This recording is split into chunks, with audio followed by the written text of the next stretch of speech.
Estão me Está ouvindo? ótimo, irmã. Está ótimo. Amém, amém. Então, o Senhor tem ministrado essa palavra desde a última vez que já era para eu ter dado uma ministração aqui, porém eu fiquei doente, né? Eu tive dengue e acabei ficando afastada alguns dias aí. Naquela época que eu iria ministrar, eu não estava muito bem de saúde. Mas tem uma palavra que se encontra lá no Evangelho de João, tá? Capítulo 18, que diz assim a palavra do Senhor. Tá? Quem achou diz amém. Tendo Jesus dito essas palavras, saiu juntamente com seus discípulos para o outro lado do ribeiro Cedron, onde havia um jardim. E aí entrou com eles. E Judas, o traidor, também conhecia aquele lugar, porque Jesus ali estivera muitas vezes com seus discípulos. Tendo, pois, Judas recebido a escolta e dos principais sacerdotes dos fariseus, alguns guardas, chegou a este lugar com lanternas, tochas e armas. Sabendo, pois, Jesus todas as coisas que sobre ele havia de vir, adiantou-se e perguntou-lhes: a quem buscais? Responderam-lhe: a Jesus, o Nazareno. Então Jesus lhe disse: sou eu. Ora, Judas, o traidor, estava também com eles. Quando, pois, Jesus lhe disse: sou eu, recuaram e caíram por terra. Jesus de novo lhe perguntou: a quem buscais? Responderam a Jesus, o Nazareno. Então lhes disse Jesus: já vos declarei que sou eu. Se é a mim, pois, que buscais, deixai ir estes. Se é a mim, pois, que buscais, deixai ir estes. Para que se cumprir a palavra que disserem, não perdi nenhum do que me deste. Então, Simão Pedro puxou da espada que trazia e feriu o servo do sumo sacerdote, cortando-lhe a orelha direita, e o nome do servo era Malco. Mas Jesus disse a Pedro: mete a espada na bainha, não beberei, porventura, o cálice que o meu pai me deu? Amém? Até aqui. Eu vejo assim nessa passagem, né? O Espírito Santo ministra no meu coração algumas situações, como ali ele estava tratando o Espírito Santo estava tratando em dois homens, tá? Pedro e Malco. Havia ali um grande propósito de Deus na vida daqueles homens. Porque nada que acontece, né, mesmo que ruim seja, é permissivo por Deus. E naquela passagem, nós vimos de primeira que a impulsividade, a ação sem reflexo, né, ela causa algo bem ruim na vida das pessoas. Pedro, naquele momento, quando ele viu aqueles guardas chegando para prender o mestre dele, aquele a quem era o alicerce deles naqueles dias, naqueles momentos, naqueles anos que eles estavam vivendo. E, de repente, ele nem sabia, talvez nem entendendo muito o que estava acontecendo naquela situação. Mas, num momento de impulsividade, ele teve uma ação, porque toda ação tem uma reação. E o que fez Pedro ali naquele momento? Vai ficar assim não. Eu vou tirar a espada e não sei o que vai acontecer. E foi ali, né? E num ato de impulsividade, arrancou a orelha de Malco. A palavra diz, tá? Somente João, que era o sumo sacerdote, né? Servo do sumo sacerdote, que o nome dele era Malco. Marcos, Lucas e Mateus não relatam isso, né? Só dizem que ele arrancou a orelha do sumo sacerdote. Pedro, ele foi escolhido ali a Jesus para estar seguindo ele a dedo. Por quê? Porque ele tinha um trabalhar grande na vida daquele homem, que ainda que bruto, que ainda que impulsivo, que ainda que era um homem que era assim, tinha um temperamento muito difícil, mas ele tinha algo grande, ele tinha um coração grande, e ele estava sendo preparado para ampliar o reino de Deus. Então, ali naquele momento, quando ele teve aquele impulso, que ele não pensou no que ele fez e que desagradou grandemente, né, o mestre, mas havia necessidade daquilo acontecer. Eu vou chegar nessa palavra, vou chegar nesse momento para explicar para vocês. Ele não pensou. Quantas vezes, meus irmãos, Deus está falando aqui com muitos, porque está falando comigo. Comigo é uma das pessoas, porque eu digo sempre isso ao meu esposo, falo, tem pessoas que têm um encontro com Jesus e de imediato ele é regenerado, porque tem grande diferença entre sermos, né, regenerado e verdadeiramente sermos convertidos. Porque para ser convertidos nós precisamos ser regenerados. Mas é um trabalhar do Espírito Santo sobre a nossa vida. Quantas vezes nós passamos em situações a qual toda ação tem uma reação e nós não pensamos em reagir àquela situação. E depois nós paramos para analisar aquela situação e fala, poxa, eu poderia ter feito de forma diferente. Né? Poderia ter agido de forma diferente. E muitas vezes não agimos. Devíamos mais olhar, ter uma reflexão, né, diante de algumas situações, e não conseguimos ter. Por quê? Porque tem um trabalhar ainda do Espírito Santo sobre a nossa vida, sobre a minha e sobre a sua vida. Pedro era um homem que ele era levado pela reflexão. Se nós formos olharmos aqui o Evangelho, o Novo Testamento, ele é citado 154 vezes dentro do Evangelho. Por quê? Porque ele era impulsivo. Porque ele agia impulsivamente. Só que ele tinha um temperamento que unia nele alguns contrastes. Quais eram esses contrastes? Ele era forte, mas ao mesmo tempo ele era fraco. Ele era corajoso, mas ao mesmo tempo ele sentia medo, ele era medroso. Ele era decidido, mas às vezes duvidoso. E era algo que tinha que ser trabalhado ali na vida de Pedro. Lucas relata que Jesus, quando ele tomou essa ação contra Malco, Jesus pegou a orelha de Malco, só em Lucas isso é relatado, e colocou no lugar. Olha o propósito de Deus nessa situação de Pedro. Ele precisava trabalhar na vida de Malco. Malco era um homem que vinha, já desde berço, já conhecia a Torá, já estava, ficava e vivia dentro do templo, ouvia a palavra do Senhor, mas Malco estava cego. Por quê? Existia uma cegueira espiritual, tanto é que ele não reconhecia Cristo como Filho de Deus. Mas tinha algo em Malco que era necessário ser regenerado. E era necessário que ele passasse por aquela experiência com o mestre, para então lá na frente ele poder ter um testemunho para contar e até mesmo vir a ser uma pessoa totalmente regenerada.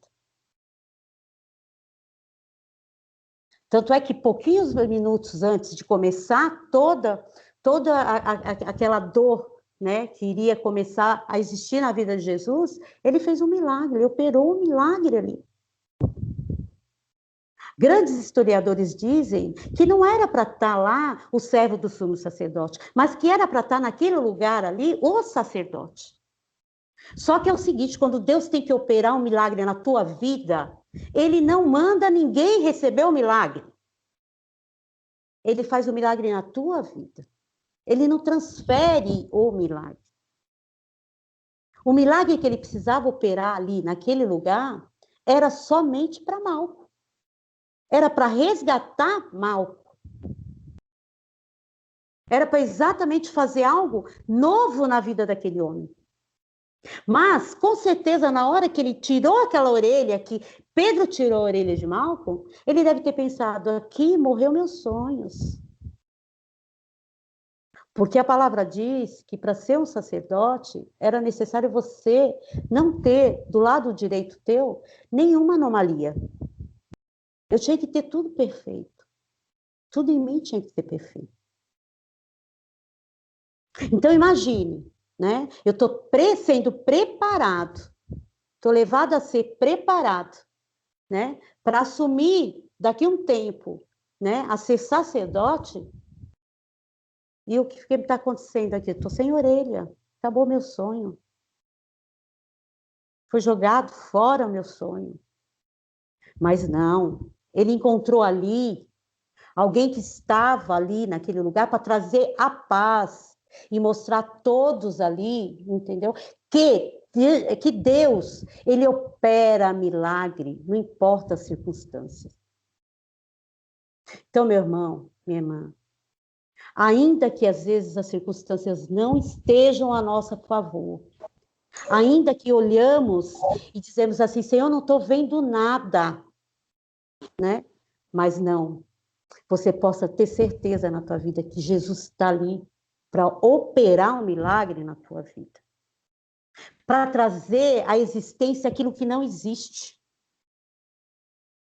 É isso que ele fez ali. Ele pegou uma orelha, colocou no lugar, estancou aquele sangue e estava tudo novo novamente. Quantas vezes passamos por alguma situação e não cremos, tá? Que aquele que está conosco, que prometeu estar conosco todos os dias, ele pode mudar o tempo e a circunstância. Quantas vezes a nossa fé está tão pequena,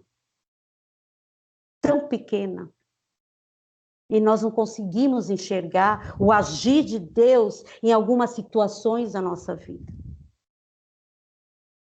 Por que ficamos assim? Porque muitas vezes ainda tem trabalhado o Espírito Santo sobre a nossa vida, fazendo com que a gente tire algumas cegueiras espirituais que ainda existem em nós. Meus irmãos, eu sou milagre na vida do Senhor. Eu fiquei totalmente com o meu pulmão dentro de uma... Isso. Alô? Oi?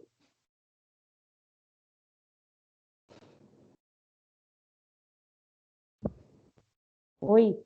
Oi? Tá Saiu aí saindo, para irmão. vocês? Saiu para vocês? Aqui tá Não, ok.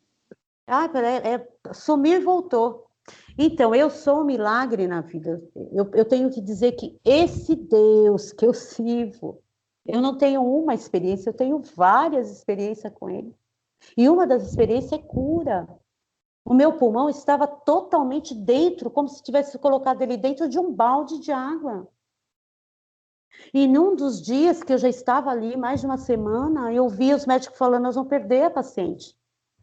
Não consigo fazer com que a paciente reaja saindo essa água do pulmão dela. E eu falei, não vou perder não. Porque eu sirvo um Deus. Jesus Cristo prometeu estar comigo até os últimos dias. Se ele tem propósito na minha vida, nós vamos mostrar que aqui os médicos se chamam Jesus Cristo de Nazaré. E ali, meus irmãos, 15 dias depois eu estava fora de uma UTI, nem para o quarto eu fui. Inclusive, até o convênio médico veio e comentou o que é que eles poderiam estar fazendo, né? Assim, porque eles não sabiam nem dizer o que havia acontecido, que eu pegasse a minha Bíblia e voltasse ao final da fila, porque Deus tinha operado um milagre na minha vida. E eles não queriam nem me liberar para poder fazer o pagamento para a instituição onde eu estava internada. Porque eu tinha que ter saído direto para um quarto e eu não saí, eu saí direto para casa, porque Jesus estava comigo. Deus está falando com muitos aqui. Quantas vezes a nossa fé está tão pequena? Às vezes é tão pequeno, para nós o problema pode parecer grande, mas não tem problema grande. Tem um Deus grande que pode fazer infinitamente mais e além daquilo que a gente espera. Está aqui, está claro. E tinha 2 homens, onde os 2 estavam sendo tratados por Deus, de formas diferentes. Pedro estava sendo preparado, Pedro estava para fazer uma ampliação no reino de Deus. Pedro fez uma pregação que alcançou 3.000 pessoas, todos batizados, a maioria batizada no Espírito Santo. Quando Deus tem um propósito na nossa vida, não importa o meu temperamento, nem a minha forma de ser. Ele sabe como trabalhar na nossa vida, ele sabe como conduzir a nossa caminhada, como que ele vai trabalhar na vida de cada um, meu irmão. Quantas vezes e quantas pessoas estão dentro de uma igreja há anos, mas não teve uma experiência grande com o Senhor, uma experiência de fé, uma experiência realmente de ter uma intimidade, saber quem é Deus na sua vida. Deus resgata coisas de lá de trás e te traz à tona que você fala, eu não acredito, Senhor. Não acredito que eu estou vivendo isso, achei que isso nem fosse mais acontecer. Mas ele tem um propósito na minha e na sua vida. Ele age no momento certo. Não é no meu tempo, nem no teu tempo. Ele está ali para fazer o melhor. Malco ali precisava realmente ter um encontro. Por que ele precisava ter um encontro? Porque era um menino que conhecia a palavra, era um menino que estava cego espiritualmente, ele não estava enxergando que aquele homem a qual colocaram na mão dele para prendê-lo era verdadeiramente filho de Deus. Aquele a qual a Bíblia já dizia que ele viria para salvar o mundo. Aquele homem, com certeza, a partir daquele dia, ele não conseguiu mais dormir pensando naquela situação. A Bíblia não relata o que aconteceu com Malco, né? Grandes historiadores, se nós formos procurarmos a história, vai dizer alguma coisa relacionada a Malco. Mas Malco ali foi convertido totalmente. Aliás, ele foi regenerado. Então, conforme acho que as coisas fossem acontecendo ali, e ele vendo aquela passagem, o mestre sendo, né, torturado ali, conforme foi, aquilo devia doer grandemente no coração dele, porque ele tinha vivido uma experiência sobrenatural com alguém que ele estava cego espiritualmente. Quantas vezes nós estamos cegos espiritualmente para enxergar o melhor de Deus na nossa vida? E vou falar, meus irmãos, não são nas grandes coisas que nós achamos ele, não. Todo dia, quando amanhece o dia, ele tem algo novo para entregar para mim e para ti. Nós é que precisamos estar atentos para ver aquilo que ele tem para entregar para mim e para ti. Porque todo dia ele tem algo para entregar para mim e para ti. Se ele nos dá a condição de acordar nos nossos dias, independente se o dia está chuvoso ou se o dia está ensolarado, é o dia que ele preparou para que nós vivêssemos. É o dia que ele está dando mais uma oportunidade de eu e você crescer. O irmão falou ali uma coisa, a gente tem que trazer, ouvir e guardar aquilo que agrega. Agregou, ouvimos, vamos guardar o que agrega. O que não agrega, vamos deletar. Se não podemos ajudar, vamos calar, vamos só orar. Porque quantas vezes passamos por experiências, sabe, por situações que a gente quer ter uma reação adversa. Mas você para, analisa e fala, Senhor, dá-me sabedoria para lidar com essa situação. Como tratar esse tipo de situação? Porque se eu tenho alguma coisa, porque eu vou falar uma coisa, mesmo as perseguições que nós sofremos, há um trabalhar de Deus nessas perseguições. Ali aconteceu, naquele momento, uma impulsividade de Pedro. Aquilo já estava preparado para acontecer. Era necessário que aquilo acontecesse.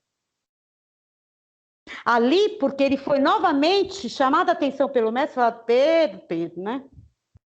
Não é assim que a gente tem que fazer, né? E, por outro lado, ele tinha alguém a ser resgatado ali. Ele tinha algo a ser mostrado para aquele bando de inimigo que estava à frente dele. E que precisava ver que aquele que eles estavam levando lá ao matadouro era o Filho de Deus. Era necessário mostrar aquilo a quem ali estava. Pode ser que muitos ali nem regenerados, nem convertidos foram, mas tiveram algo para contar lá na frente. Olha, aquele homem a qual vocês crucificaram, antes de sair para vir para cá, ele fez um milagre. Ele colocou a orelha de Malco no lugar.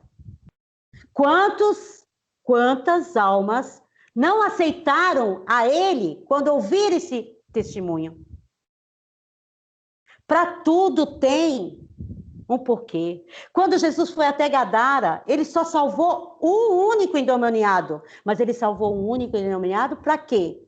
Para que aquele único endemoniado pudesse levar as boas novas do que ele havia feito na vida dele, e ali alcançou quase que uma cidade toda. É dessa forma que Deus faz na minha vida e na tua vida, meu irmão. Ele tem todos os dias o melhor para nós. E nós precisamos entender, diante das nossas adversidades, diante dos nossos vales, diante dos nossos desertos, que tudo é um treinamento para aquilo que Ele tem para a minha vida e para a tua vida. É tudo treinamento de Deus para nós. Basta nós só darmos glória a Deus, obrigada, Senhor, tu sabes o que o Senhor quer comigo nessa situação. Se eu ainda não conseguir entender, que eu possa, então, aceitar essa situação do jeito que está, até que eu possa ter aberto, né, a minha visão espiritual para enxergar o que tu queres comigo. A minha audição para saber e conseguir definir a tua voz. Porque Deus fala com a gente todos os dias. E muitas vezes nós não estamos audível para poder ver o que Ele quer conosco. Então eu vejo aqui nessa passagem, assim, essa passagem é linda. É linda, linda, linda. Imagine aquele homem, depois que todo mundo saiu, ele deve ter se curvado ali. Malco deve ter se curvado ali, não ter entendido nada. E deve ter se perguntado, mas o que é que está acontecendo aqui? O que aconteceu aqui? Eu não estou entendendo nada. Porque é assim que você fica quando o milagre chega na tua casa. Senhor, mas ontem estava assim. Olha o que eu estou vendo aqui. É dessa forma que Deus faz na nossa vida, meu irmão. Aleluia. Esse é o milagre que Deus tem para mim e para você. Vamos crer na promessa do Senhor. Vamos crer que Ele vai mudar tempo e circunstância. Vamos crer que Ele vai abrir aquela grande porta que nós estamos esperando. Vamos crer que Ele vai fazer a cura em algum lugar que nós temos. Vamos crer nisso, meus irmãos. Porque esse Jesus que nós servimos, Ele nos surpreende, não importa se é no vale, não importa se é no deserto, não importa onde nós estamos. Ele faz o milagre acontecer na minha e na sua vida. Guarda essa palavra no teu coração. Uma passagem linda, evangelho é todo lindo. Guarda isso no teu coração. Creia nas promessas do Senhor na tua vida. Creia nos milagres que Deus ainda tem que operar conosco nessa terra. Porque se estamos aqui é porque tem propósito. Se estamos aqui é porque temos ainda muita coisa para aprender, para então o Senhor nos levar embora. Então, enquanto estamos aqui, vamos tentar usufruir, guardar o melhor do que Ele tem para nos dar. Essa é a palavra que eu deixo para vocês nessa noite, para reflexão. Guarda isso no coração de vocês. E creia, se vocês estão esperando um milagre, se vocês estão aguardando uma grande promessa que o Senhor tem na vida de vocês, Ele vai surpreender muitos aqui. Creia e toma posse dessa palavra em nome de Jesus. Eu agradeço aqui a grande oportunidade por estar aqui com vocês, partilhando o melhor do Senhor, porque isso daqui é o melhor que nós temos. É a parte melhor. E nós guardamos Amém. no nosso coração a parte melhor. Amém? Amém. Aleluia. Glória a Deus. Palavra maravilhosa, né? Ai, é uma palavra assim, Revelação de Deus. do trono do,